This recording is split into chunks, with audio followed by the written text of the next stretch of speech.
Hello everybody and welcome to a super special video that I'm making today. I'm super excited to be sharing this with you guys. You may have heard of this too on Twitter if you follow the Life is Strange official Twitter account. But they recently announced, first of all, they said that they were, happy and thankful that they sold 3 million copies for Life is Strange since its release.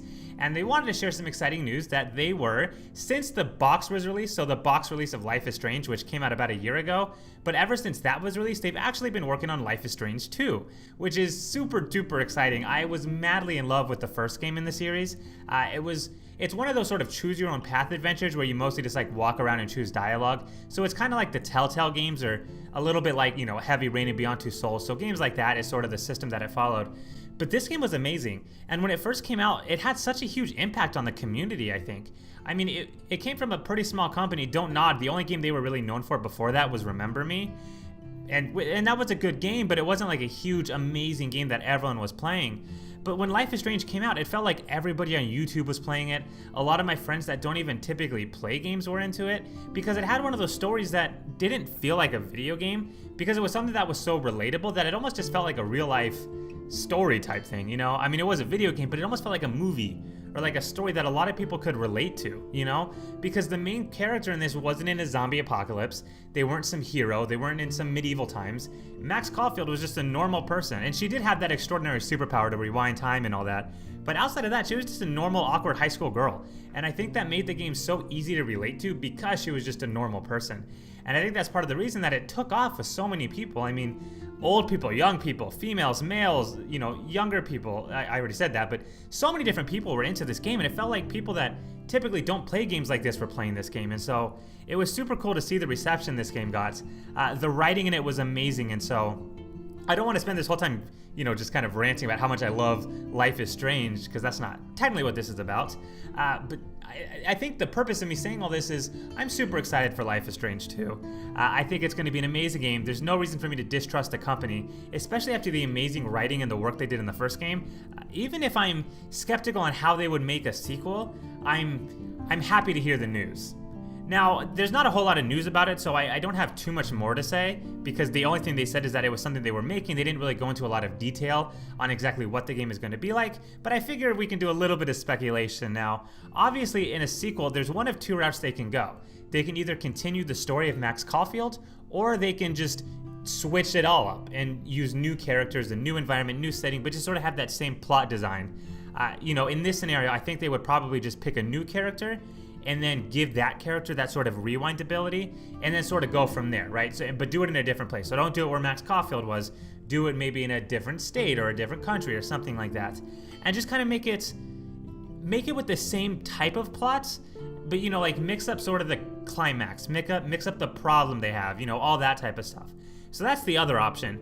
And if I could choose, I would probably prefer that they went with the second round, only because, and I don't want to spoil the first game, because if you haven't played it, I don't want to ruin it, and it's definitely a game you should go play, especially now that they announced a second one. I think there's even more reason to try out the first one. But I will say that the ending of that game was similar to the ending of Last of Us, if you played that game. And I won't spoil that game either. But what I'm trying to say is it's essentially just an open ending, where you go through the game, you sort of make a big decision at the end of the game, and then the rest is sort of up to your interpretation, right? How do you perceive it to end? Do you perceive this as a happy ending? You sort of decide what's going to happen to the characters next, things like that. And so that, I think, is such a beautiful way to end a game, because it sort of leaves it up to the imagination, I mean, you play as Max Caulfield, so it's kind of like how you feel how it ends is sort of how it ends up ending. So it's a very artistic, poetic way to end a game. And so I've always been a fan of games that did that. And so the ending for the original Life is Strange was very, very satisfying for me.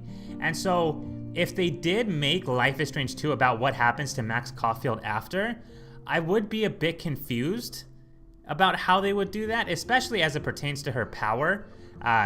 Because it seemed like her power wasn't going to be used anymore. And so now it's kind of like, well, is it going to come back, or is it just going to be something different? I don't know. If it came out that they were going to continue Max Caulfield's story, I would still buy the game. I trust the company. The original game they put out was amazing, and so why would I doubt them at this point? But I would be a little bit more nervous if that's the route they went down. I definitely think a more safer and better route would be to just use completely new characters. If they could make a character as, lovable as Max Caulfield, I have no doubt they could find a way to make another protagonist that's equally likable, and that, we would equally enjoy to play as. And so I think that would be a better route to go down. I've noticed that more games are starting to do this, at least not to go on a rant about a game that I love, but Danganronpa is doing that too, which is another series that I've talked about on my channel a little bit, where they're making a third game for it, but they're keeping the sort of plot device with the trials and stuff the same, but they're switching all the characters. And I really like games that do that, because I think that's one of the better ways to do it, because you still get the same Life is Strange experience, but with different characters. And so that's the route that I'm hoping they go down. But again, whatever route they choose to go down with the game, I am all in.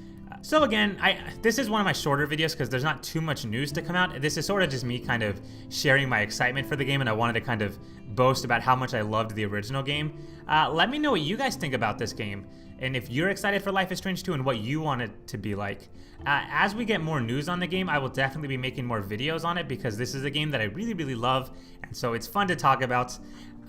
So let me know your opinion on it and how happy you are. Thanks everyone for watching this. I will see you guys later. Bye-bye.